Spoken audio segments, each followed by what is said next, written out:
Shalom teman-teman, perkenalkan nama saya Budi.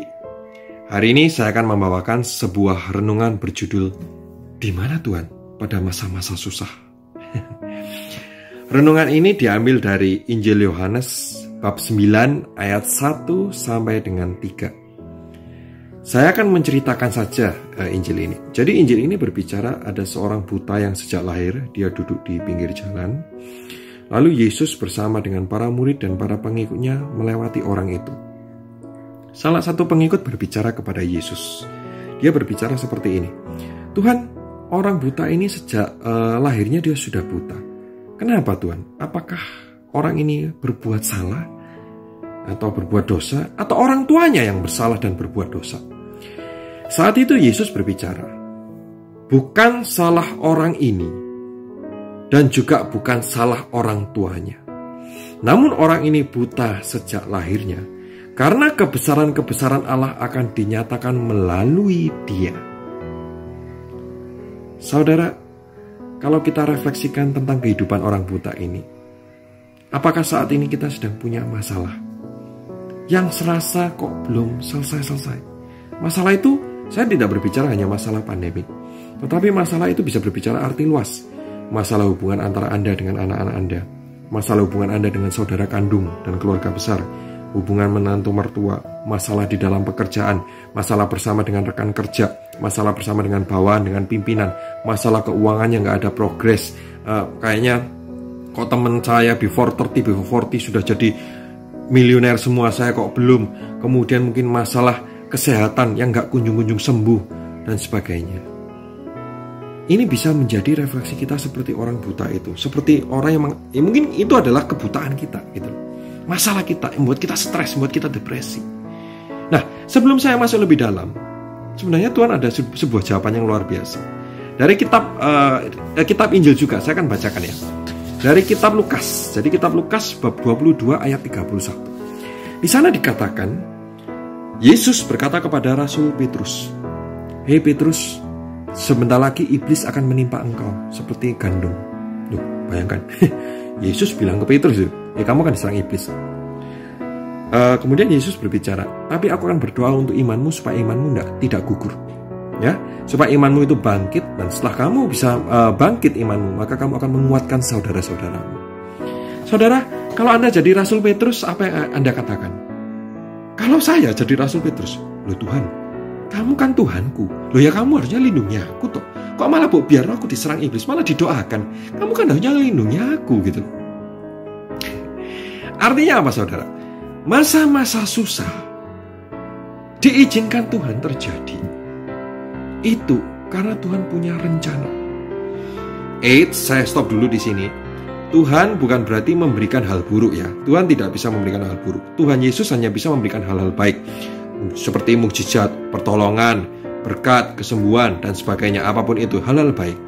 Namun, hal-hal buruk itu diizinkan oleh Tuhan terjadi. Meskipun hal itu di dalam kuasa Tuhan, namun Tuhan tetap bisa mengizinkan hal itu terjadi kepada kita semua. Kan pertanyaannya, the big question is why? Karena saudara, Tuhan menginginkan karakter hidup kita adalah karakter Kristus. Dan karakter kita hanya bisa dirubah oleh masalah, tekanan, ketidaknyamanan. Hal-hal inilah yang membuat karakter hidup manusia itu bisa berubah menjadi serupa dengan Kristus. Bagi Tuhan, menyelesaikan masalah hidup kita itu is very easy. Like the snap of his finger. Selesai kok. Tetapi Tuhan tidak bisa merubah karakter kita dengan snap by his finger. Jadi kayak, misalnya Budi, kamu jadi mungkin boros, jadi sekarang hemat, langsung hemat gitu. Nggak bisa, karena kita punya free will yang telah diberikan oleh Tuhan. Perlu dorongan Roh Kudus dan kemauan kita untuk bekerja bersama, merubah hidup kita menjadi karakter-karakter Kristus. Maka saudara, saat ini dalam hidup, ketika Anda punya masalah yang berat menimpa, baik mungkin pandemi ini juga, kita punya dua pilihan. Fear, rasa takut, bahasa Inggrisnya tahu ya, F-E-A-R, fear. Ada dua pilihan fear itu. Apa itu? Anda bisa pilih forget everything and run, atau face everything and rise. Face everything and rise. Ya, jadi pilihannya dua. Lupakan semuanya dan lari sudah dari kenyataan, atau kita menghadapi bersama Tuhan dan kita bangkit. Pilihan ada di tangan saudara. Gimana bangkitnya? Ada yang tanya gitu ya. Gimana bangkit menghadapi?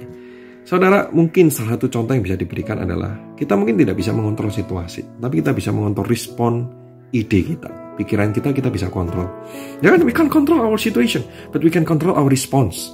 Kita bisa dalam situasi seperti ini. Mungkin misalnya pandemik, ya teman saya dalam situasi pandemik, bisnisnya udah tertekan, gak ada pembelian semuanya. Dia langsung cari akar, dia nggak mau menyerah. Dia oke, aku sekarang bisnisnya dari tradisional become to digital marketing. Dia belajar tentang marketing digital. Bisnisnya mulai pelan-pelan dia mulai naik gitu ya. Kelilingan gak bisa, bisnisnya kelilingan untuk memperkenalkan produk. Dia kontak by phone, meeting dengan mungkin face to face gitu ya, meeting face to face apps gitu. Dia berusaha semaksimal mungkin to rise. Tidak mungkin tidak ada jalan keluar. Tidak mungkin kita dicobai melebihi kemampuan kita. Kenapa? Karena janji Tuhan sendiri bahwa Dia telah memampukan kita, sebagaimana Rasul Petrus.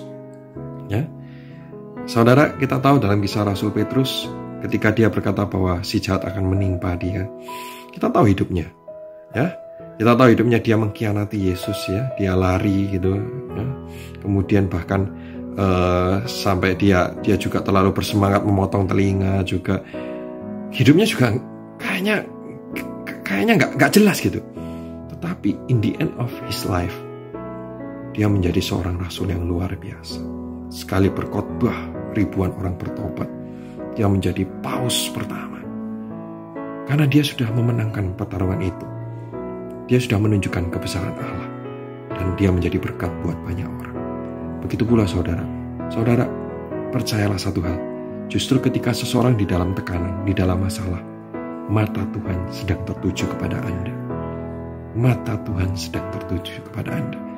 Kenapa? Karena Anda mendapat privilege baik dari Tuhan. Diizinkan hal itu terjadi. Dan mata Tuhan sedang tertuju kepada Anda. Semoga renungan pada pagi hari ini, saya mengajak saudara, apabila dalam ada masa-masa susah apapun itu, bangun kehidupan doa dengan baik bersama Tuhan. Gunakan seluruh tenaga pikiran Anda untuk mencari jalan keluar dan penyelesaian dalam hal yang benar ya tentunya ya. Penyelesaian dalam hal benar. Berdoa dan minta hikmat Roh Kudus untuk menemukan jalan itu. Semoga renungan ini bisa memberkati kita semua. Oke, salam sejahtera, stay safe ya.